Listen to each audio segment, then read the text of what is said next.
tinokuchingamidzai kuchechi yeChrist Embassy yepamhepo yatinoita muchishona. Iko zvino hapachina chikonzero chokupedza svondo rose usina kupinda chechi, nokuti painopindwa unenge usipo, kuda wakanga uri kubasa pakaenda vamwe kuchechi, kuda wakanga uri parwendo, kuda chechi yeChrist Embassy haisati yakuwanikwa kwaunogara, kana kuti unofarira hako kudzidza shoko raMwari nechishona. Ino ndiyo yave chechi yako. Chipinda, tinamati. Haleluya. Nosangana zvekare pamunamato wedu weChrist Embassy watinoita pamhepo muchishona, ndichivimba senguva yose kuti makava nesvondo rakanaka, uye ndichiti makorokoto tava mumwedzi wagumiguru. Takabuda mumwedzi wagunyana, mwedzi watanga tiri kuona zvinhu mupfungwa dzedu. Haleluya. Tisati tapedza kuona zvinhu mupfungwa dzedu, itsika yakati takatotanga mumwedzi wagunyana, taakufamba nayo tichienda nayo upenyu hwese. Haleluya. Sinoti makorokoto, uye zvekare ndinoimba kuti manga muri kufamba nesu pazvirongwa zvedu zvidzidzo zvatinokutumirai neminamato yatanga tichikutumirai kuti mufambe pamwe chete nesu. Haleluya. Ndoda kutenda zvikuru mufudzi Kristu yakilome vanotipa mukana iwoyo kuti tigone kusangana pamwe chete tichidzidza shoko raMwari, tichikurudzirana, tichivandudzana, tichiyambirana.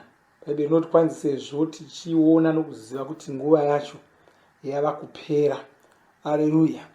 Morangarira kuti senguva yose mufudzi Kristu vari kuzotipa shoko rinobva kuna Mweya Mutsvene pamusoro pemwedzi iwoyu mutsva watapinda, unova mwedzi wagumiguru. Saka tarisirai shoko iroro, murambe makatiteya pasvondo irori kuti tigogona kuzivisai. Haleluya. Asi zvataura nechekare, mwedzi wagunyana wanga uri mwedzi wekuona zvinhu pamweya. Tanga tiri kudzidza kuona zvinhu pamweya. Ndinoimba kuti kutaura kudai, kuona zvinhu mumweya, mupfungwa dzedu, chinhu chatava kugona kuita, chinhu chatava kunzwisisa. Takataura pamusoro pacho nzira dzakati wandei.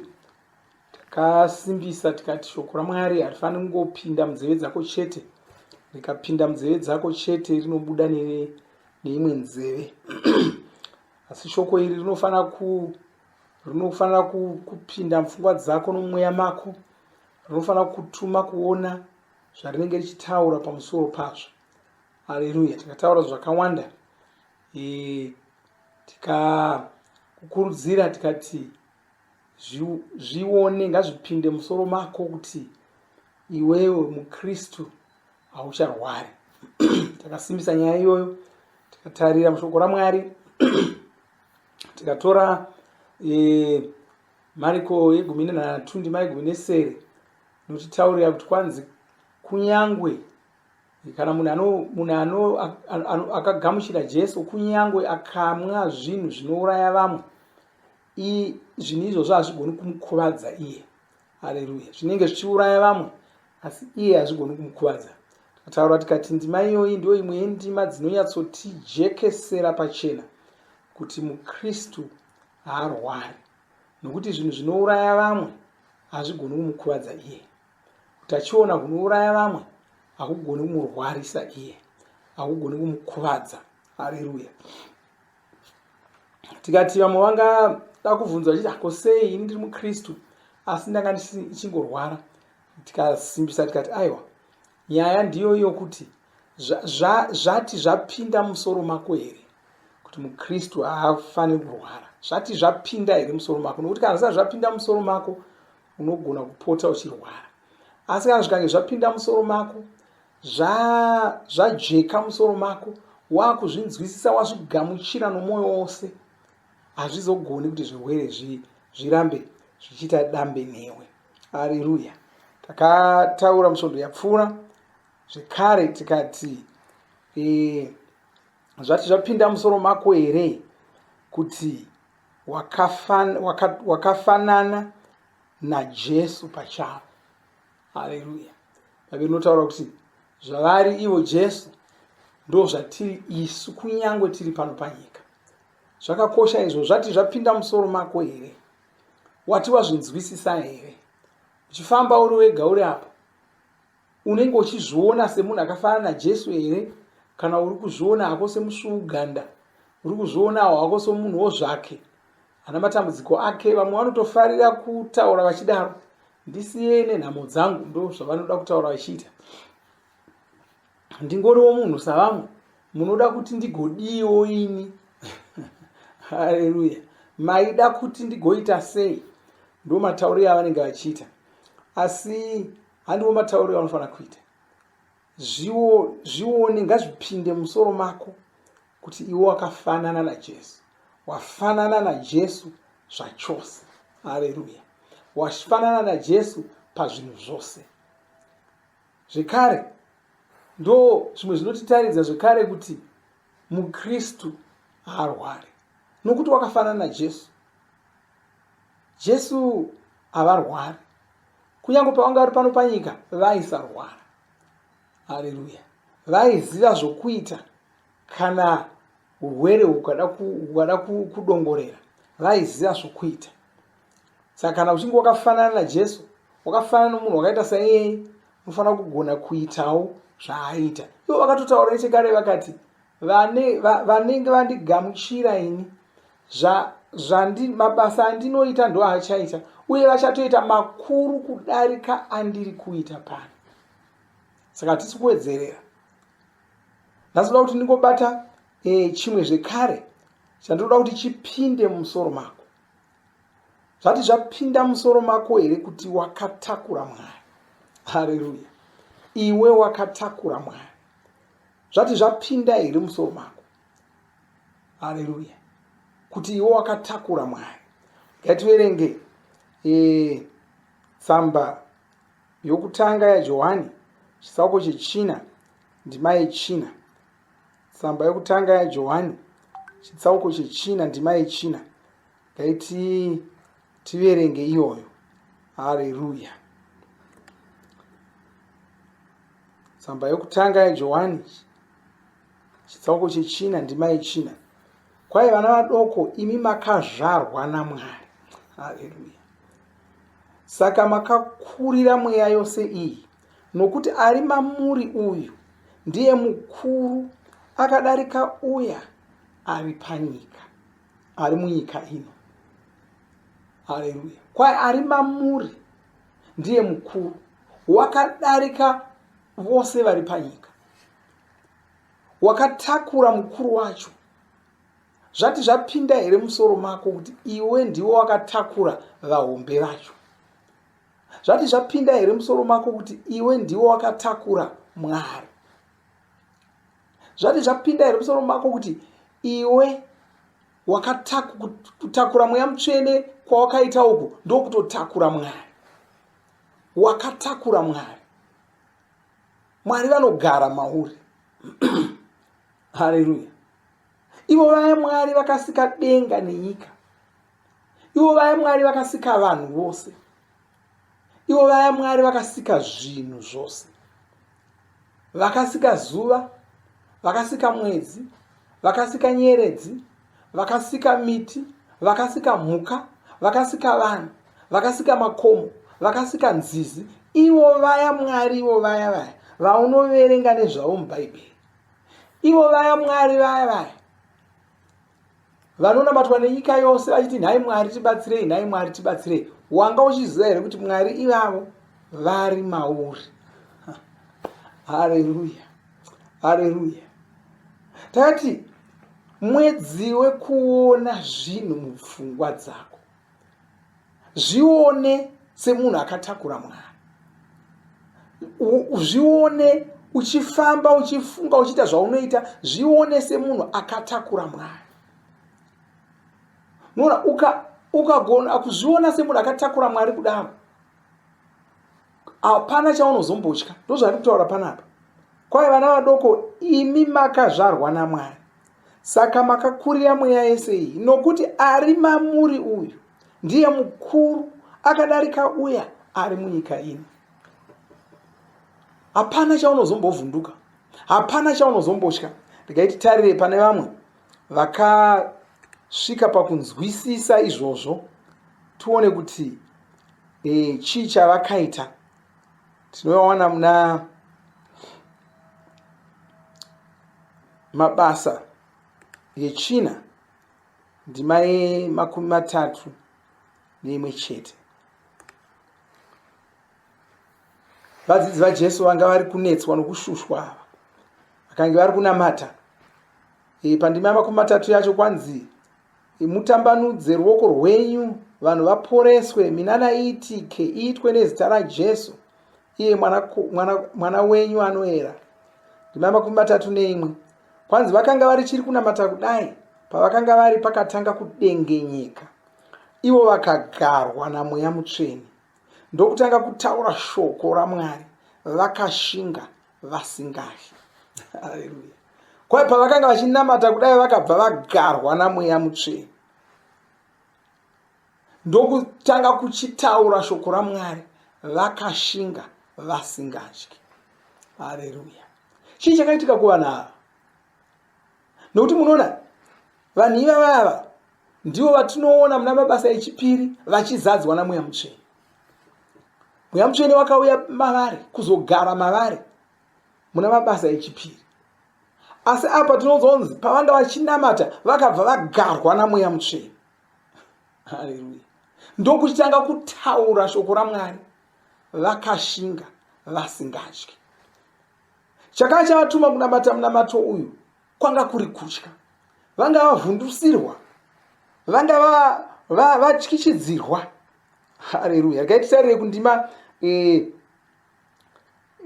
kundima dziri kumusoro dzacho, muone ndima ye24 yacho. Kwanzi zvino tenzi, tarisai, vava kutsvaka kutivhundusira. Imi chibatsirai varanda venyu, vashinge kutaura shoko renyu, varitaure vasingafi. Kwai vava kutsvaka kutivhundusira, vanga vari kuvhundusirwa. Kwai pavakanga vachinamata kudaro, vakabva vagarwa naMweya Mutsvene. Chii chakanyatsoitika chaizvo? Chakanyatsoitika apa ndechokuti, nokuti Mweya Mutsvene vanga vari mavari nechekare. Chakanyatsoitika apa ndechokuti zvakabva zvapinda mumusoro yavo kuti vakanga vana Mweya Mutsvene mavari. Zvakabva zvapinda mupfungwa dzavo, zvakabva zvajeka musoro pavainamata kudaro, zvakabva zvajeka mupfungwa dzavo kuti vakanga vakatakura Mweya Mutsvene, vakanga vakatakura Mwari. Zvajeka kudaro ndo pavakasimuka ndokutanga kutaura shoko raMwari, vachitaura vakashinga vasingatyi. Haleluya. Ngazvijeke kwauri kuti iwevo wakatakura Mwari. Ngazvijeke kwauri kuti newevo wakatakura Mweya Mutsvene.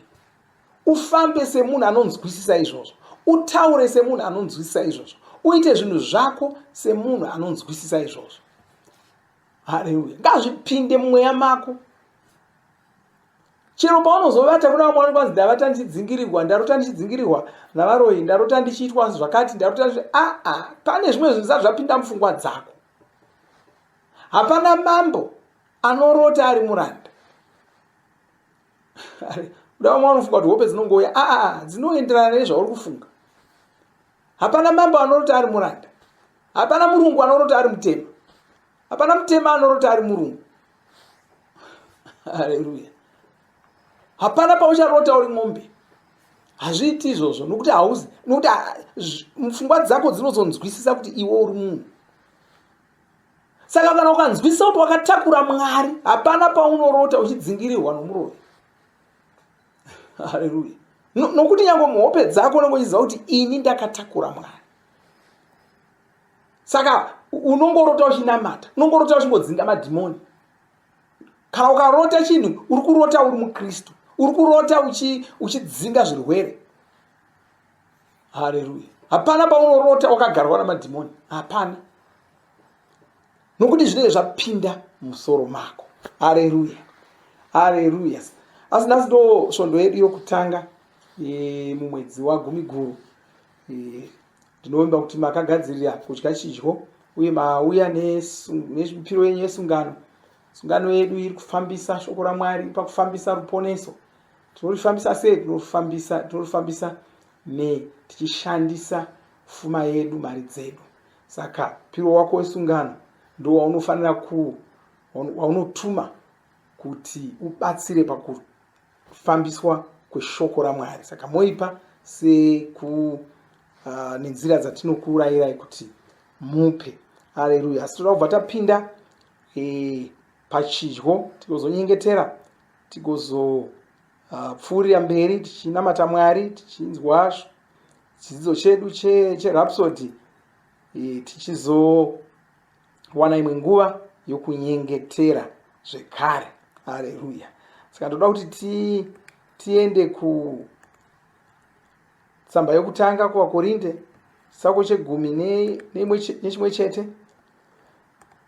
Ndima yatinogara tichingoshandisa patinodya chidyo, tichirangaridzana mashoko akataurwa naJesu Kristu.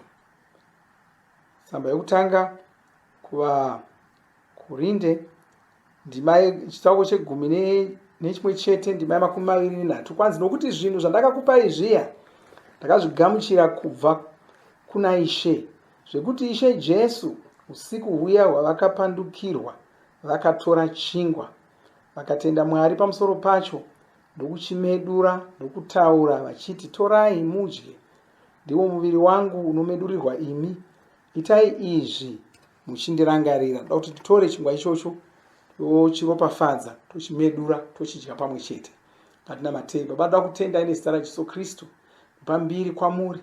Ndoda kutendai nokuda kwemuviri wenyu waIshe Jesu Kristu wakamedurirwa isu.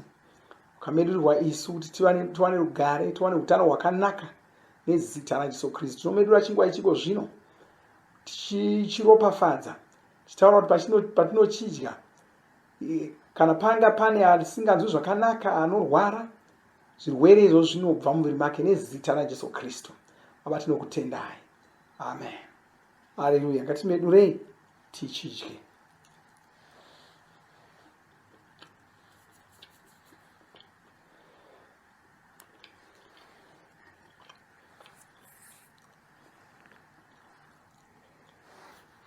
Haleluya. Ndima 25. Kwanzi vakazopedza kurayira vakabva vatora mukombe ndokuenderera mberi nenyaya yavo iyi, vakati, mukombe uyu isungano, ndiyo sungano itsva muropa rangu. Itai saizvozvi pose pamunounwa muchindirangarira. Nokuti nguva dzose kana muchidya chingwa ichi nokunwa mukombe uyu, munenge muchiparidza rufu rwaIshe kusvikira vachidzoka. Ngatitorei mukombe uyu toropafadza, tounwa pamwe chete. Baba, muzita raJesu Kristu akutendai. Tokutendai nokuda kweropa raJesu Kristu akadeurirwa isu. Iro ropa rakatitangira sungano itsva, iyo sungano yakaita kuti zvigoneke kuti tigova vana vaMwari, tigoponeswa, tigova zvipuka zvitsva. Ko zvino tava verudzi rwenyu, tava vana vaMwari, tava kuzikanwa nezita renyu, tatakura Mweya Mutsvene, tatakura Mwari matiri. Hapachisina chichagona kutikurira panyika pano, zvirwere hazvichagoni kutikurira panyika pano. Hapana mweya yerima kana masimba erima anogona kutimirisana nesu panyika pano. Chero nyika ino haichagoni kumirisana nesu. Tinokutendai nokuti tangova vana changamire.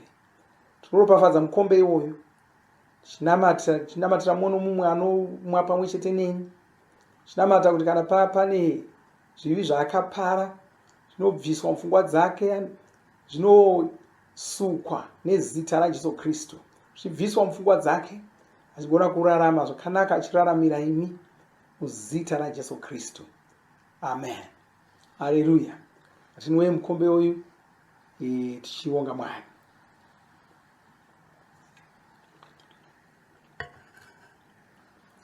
Haleluya. Tingotora chinguva shoma shoma tinongotenda Mwari uye tichinamata ndichikuropafadzai. Baba, ndoda kutendai nezita raJesu Kristu. Ndinokutendai nokuda kwomukombe watanwa, nokuda kwechidyo chatadya. Tinokutendai Tinoparidza rufu rwenyu kusvikira muchidzoka. Uye tinoda kutendai nezvamakatiitira pamuchinjikwa. Tokutendai nekuda kwesungano yamakatitangira pamuchinjikwa. Nova sungano yakaita kuti zvigoneke kuti tinzi vana vaMwari. Tarirai zvino tava vanakomana vaMwari. Tinokutendai tafanana nemi pazvose. Takufamba takatakura Mwari. Ndinyengeterera muno mumwe wandabata naye pachidyo ichi nezita raJesu Kristu. Ndotaura maropafadzo pamusoro poupenyu hwake muzita ramambo Jesu Kristu. Ndoda kutendai nokurumbidzai. Pambiri kwamuri totaura maropafadzo pamhuri yake, paimba yake, pamabasa ake muzita raJesu Kristu. Pautano hwake ndinodzingira kure zvirwere kubva mumuviri make, chirayira kuporeswa kwenyama yake muzita ramambo Jesu Kristu. Amen. Haleluya. Zvakanaka, ngatirambe tichienderera mberi. Topinda munguva yokurumbidza Mwari. Tozoverengerwa chidzidzo cherapsodi. Tozowana nguva yokumbonamata nokunyengetera zvekare. Mwari vakuropafadzei. Amen.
Mabasa anoitwa nevapiri. Shoko redu tinoriwana kubva kuna 1 Samuel 12:23 inoti, kana ndirini Mwari ngaandibatsire ndirege kutadzira Jehovha pakurega kukunyengetererai imi, asi ndichakudzidzisai nzira yakanaka yakarurama. Bhaibheri rine mashoko arinotipa tinoaverenga muna zvakazarirwa 1:6 rinoti, Ishe Jesu vakatiita madzimambo nevapiri vanopira kuna Mwari, avo vanova baba vavo, saka ngavakudzwe saMwari uye varambe vachitonga nekusingaperi. Saka iwe uri mupiri waMwari, nokuti wava muna muponesi. Tose tiri vapiri, asi vapiri vane mabasa avanoita. Vanofanira kushumira kuna Ishe. Iri ndiro basa ravo rekutanga. Tinoona izvi pana Aroni muna Exodo 28 ndima 1 inoti, uite kuti Aroni mukoma wako pamwe chete navanakomana vake vauyiswe kwandiri kubva pakati pavaIsraeri kuti vandishumire savapiri. Saka tinofanira kushumira kuna Mwari. Asi tinovashumira sei? 1 Peter 2 ndima 5 inoti, nemiwo muri matombo mapenyu akavakwa kumisa imba yepamweya, muri vapiri vatsvene, muripo pakupira zvibayiro zvepamweya zvinogamuchirwa naMwari. Jesu muponesi vari ivo vanozvisvitsa kuna Mwari. Vanhu vesungano yakare vane zvibayiro zvavaipa kuna Mwari. Vaivapa zvipfuyo, vaivapa mbudzi, asi izvi hazvisi izvo zvatava kufanira kuita isu. Tava kupa zvibayiro zvepamweya. Zvibayiro izvi mashoko atinotaura nemiromo yedu, ndidzo mururu dzedu idzodzo. Ndizvo zvatinotaridzwa muna Hosea 14 ndima 2. Haleluya. Vaperi vanozivisawo vanhu shoko raMwari. Iri ndiro rimwe remabasa ravo. Tinozviona muna Mateyo 28 ndima 19 kusvika 20 inoti, saka endai henyu, dzidzisai marudzi ose, muvapinze muzita raBaba, rinova zita remwanakomana neromweya mutsvene. Muvadzidzise kuita zvose zvandakakurayirai imi. Ini ndichange ndiinemi kwose kwamuchaenda kusvikira nyika ino yaguma. Unofanira kudzidzisa vanhu vaunosangana navo, vadzidzise pamusoro peumambo hwaMwari.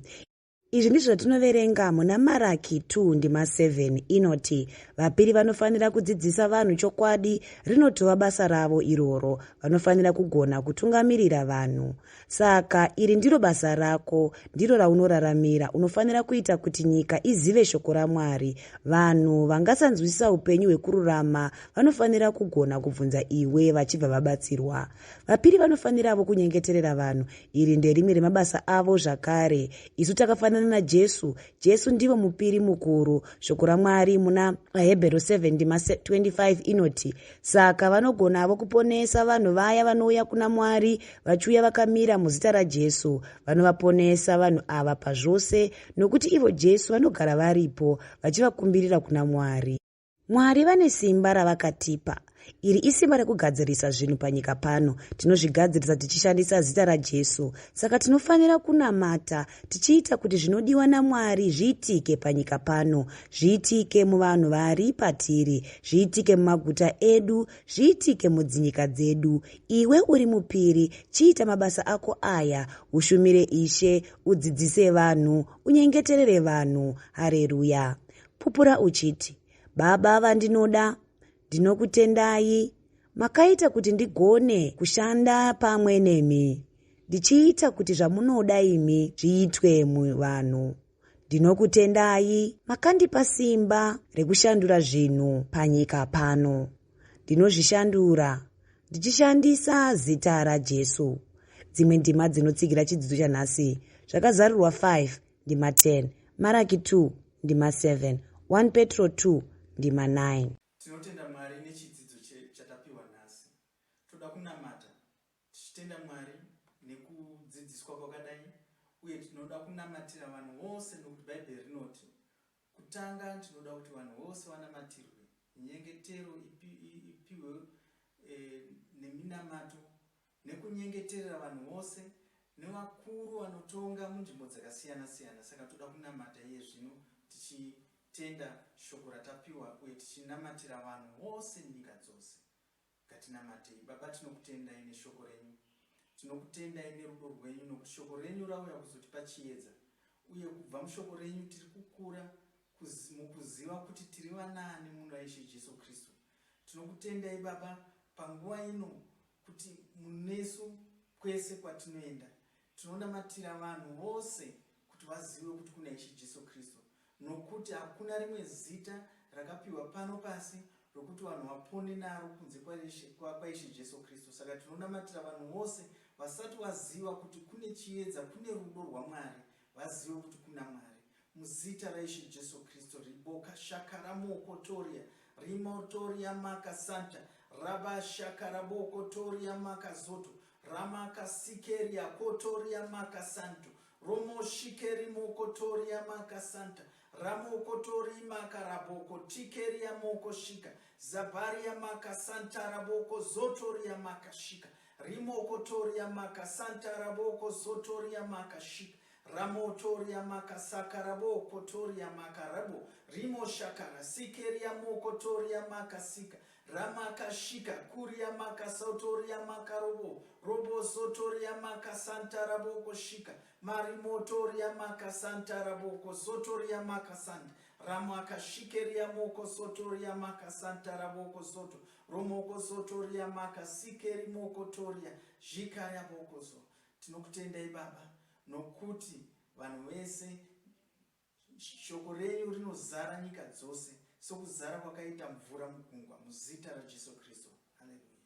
Tinovimba makomborerwa nemunamato wesvondo rino. Kana manga musati mazvarwa patsva, namatai mumashure mangu, muchidudza, muchirevesa.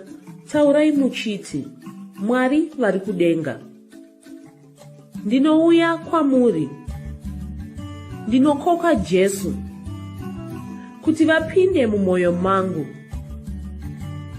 Ndinokumbira kuti Jesu vatonge upenyu hwangu. Ndinopupura kuti Jesu ndivo vavaishe wangu. Saka ndinogamuchira upenyu usingaperi mumweya mangu. Ndazvarwa patsva, ndava chisikwa chitsva. Ndinokutendai. Amen. Makorokoto mazvarwa patsva, tinokugamuchirai muchechi yeChrist Embassy. Titumirei zita renyu nekwamunogara. Munogona kutumira iri SMS kana WhatsApp pa 0772 215 kana kutuma tsamba pa shona@gmail.com. Muchida kupa mpiro yenyu neEcocash, rovai namba *151*2*5*58225 motevera zvinenge zviri kutaurwa neEcocash ipapo. Kana muine nhare dzemazuva ano munogona kushandisa KingsPay kupa mpiro yenyu. Shandisai kodi inoti TNIOG nemavara makuru. Tinoda kukuzivisai zvinotevera. Tinokurudzira kuti musadarikwe nezvidzidzo zveRhapsody. Zvidzidzei kuti shoko riwande mamuri mugone kumirisana nezvinhu zvinonetsa muupenyu. Tinodavo kuzivisa vane nhare dzeEconet kuti *205# mava kugona kuwana Rhapsody panhare dzenyu kunyangwe musina WhatsApp. Rovai nhare idzi muwane Rhapsody panhare dzenyu zuva rimwe nerimwe. Munorova *205# mosarudza daily devotional. Subscribe Shona Rhapsody muchishona.